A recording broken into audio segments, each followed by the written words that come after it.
নমস্কার, সনাতন ধর্মকথা চ্যানেলে আপনাদের সবাইকে স্বাগত। আজ পদ্মপুরাণের সৃষ্টিখণ্ডের ৩য় অধ্যায়ের ৩য় পর্ব শুরু করব। নারায়ণং নমস্কৃত্য নরং চৈব নরোত্তমং দেবীং সরস্বতীং ব্যাসং ততো জয়মুদীরয়েৎ। ভীষ্ম উবাচ ব্রহ্মা নারায়ণাখ্যা হসৌ কল্পাদৌ ভগবান যথা সসজ্জ সর্বভূতানি তদা চক্ষু মহামুনে। পুলস্ত্য উবাচ প্রজাঃ সসজ্জ ভগবানাদিঃ সর্বসম্ভাবাঃ অতীতকল্পাবাসানে নিশাসুপ্তস্থিত প্রভু। সাত্রদিক্তস্ততা ব্রহ্মা শূন্যম লোকম বৈশ্যত তে অন্তঃ সমহিং জ্ঞাত্বা নিমগ্নং বরিসংপ্লবে প্রবিচিন্ত তদুদ্ধারং কর্তুকামা প্রজাপতিঃ। বিষ্ণুরূপম তদাজ্ঞাতা পৃথ্বীং বর্হুংসতেজসা মৎস্যকূর্মাদিকঞ্চন্নং বারহিং তনুমাবিশত বেদযজ্ঞমায়ং রূপমাশ্রিত্য জগতঃ স্থিতः স্থিরাত্মা সর্বাত্মা পরমাত্মা প্রজাপতি পরিবেশ তদা त्वयाधारे धराधरा निरीक्षात्वं तदा देवी पतलतलमागतं तुष्टाव प्रणता भूत्वा भक्तिनम्रा वसुन्धरा। पृथ्वीवाच नमस्ते सर्वभूताय नमस्ते परमात्मने मामुद्धारास्मादत्त्वं तत्तहं पूर्वमुत्थिता। परमात्मना नमस्ते तु पुरुषात्मना नमस्तुते प्रधान व्यक्तरूपाय कालभूताय ते नमः। त्वं कर्ता सर्वभूतानां त्वं पता त्वं विनाशकृत सर्गादौ जः परब्रह्मा विष्णुरुद्रत्वरूपधृक् भक्षयिता च सकलं जगत्कारणाभिकृते। शेषे तमेव गोविन्दचिन्तमानमय मनीषिभिः भवता यत्परं रूपं तन्न जानाति कश्चन। अवतारेषु यद्रूपं तदर्चन्ति दिवौकाशः तमाराध्या परं ब्रह्मा जातमुक्तिं मुमुक्षवः।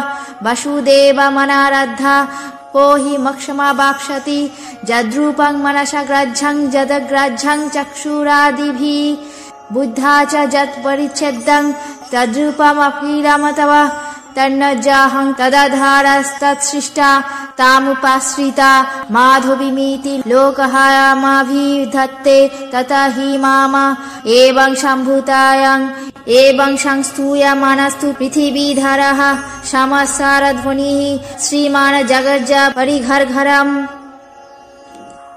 অর্থাৎ ভীষ্ম বললেন, হে মহামুনি, সেই নারায়ণাক্ষ ভগবান ব্রহ্মা যে প্রকারে সর্বভূতের সৃষ্টি করেছিলেন তা আমার কাছে বলুন। পুলস্ত্য বললেন, অতীত কল্প অবসানে সর্বসম্ভব অনাদি প্রভু ব্রহ্মা নিশান্তে সত্যগুণের উদ্রেকবশত সুপ্তস্থিত হয়ে জগৎ শূন্যকার দর্শন করলেন। পৃথিবী জলের মধ্যে নিমগ্না রয়েছে তা বুঝতে পেরে তার উদ্ধারের জন্য চিন্তিত হলেন। ভগবান বিষ্ণুর মৎস্য কূর্মাদি মূর্তির মধ্যে বরাহ মূর্তি পৃথিবী বহনে সমর্থ, তাই বরাহ মূর্তি পরিগ্রহ করলেন। সেই স্থিরাত্মা সর্বাত্মা পরমাত্মা প্রজাপতি তখন ধরা ধারণক্ষম বেদযজ্ঞময় বরাহ দেহ ধারণ করে জগতের স্থিতিবিধানের জন্য সাগরে অবগাহন করলেন। তিনি সাগর জলে ডুব দিয়ে পাতাল তলে গমন করে দেবী ধরণী তাকে সামনে দেখতে পেয়ে ভক্তি সহকারে প্রণাম করে স্তব করতে লাগলেন। পৃথিবী বললেন, হে পরমাত্মা, আপনি সর্বভূত স্বরূপ, আপনাকে নমস্কার। আপনি পূর্বেও আমাকে উদ্ধার করেছেন, আজও আমাকে এই জলরাশির মধ্য থেকে উদ্ধার করুন। হে পুরুষাত্মন, আপনাকে নমস্কার, আপনি পরমাত্মা, আপনাকে নমস্কার করি। আপনি অব্যক্ত প্রকৃতি, অথচ আপনি ব্যক্ত জগৎরূপে অবস্থিত হন এবং আপনি পঞ্চভূত, অথচ আপনি সর্বভূতের লয় কারণ কালস্বরূপে বিরাজমান থাকেন। আপনি সর্বভূতের কর্তা, আপনি পাতা, আপনি বিনাশকারী। হে গোবিন্দ, আপনি সৃষ্টাদি কার্যের জন্য সৃষ্ট জগতের পরবর্তী ব্রহ্মা, বিষ্ণু এবং রুদ্রের মূর্তি পরিগ্রহ করেছেন। আবার আপনি সর্বজগৎ আত্মসাৎ করলে পরে যখন জগৎ একার্ণবাকার ধারণ করে তখন আপনি তাতে শয়ন করে থাকেন। ওই সময় মনীষী যোগীগণ আপনাকে চিন্তা করে থাকেন। আপনার যা পরম রূপ তা কেউ জানে না, কিন্তু তাও অবতার রূপে যে সকল রূপ প্রকাশ পেয়েছে দেবতারা তারই অর্চনা করেন। হে পরব্রহ্ম, আপনাকে আরাধনা করে মুমুক্ষুগণ মুক্তি লাভ করে থাকেন। বাসুদেবের আরাধনা না করে কোনো ব্যক্তি মোক্ষ লাভ করতে পারে না।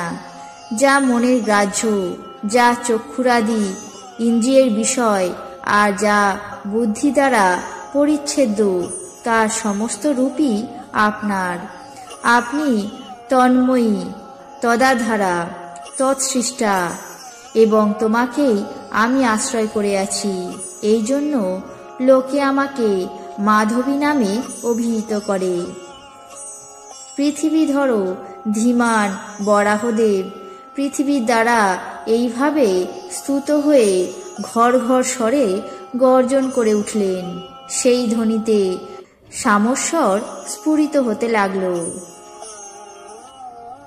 আজ পদ্মপুরাণের সৃষ্টিখণ্ডের 3য় অধ্যায়ের 3য় পর্ব এখানেই শেষ করছি।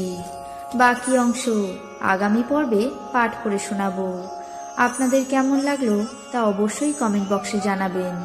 চ্যানেলটিকে সাবস্ক্রাইব করবেন, লাইক করবেন, শেয়ার করবেন। ধন্যবাদ।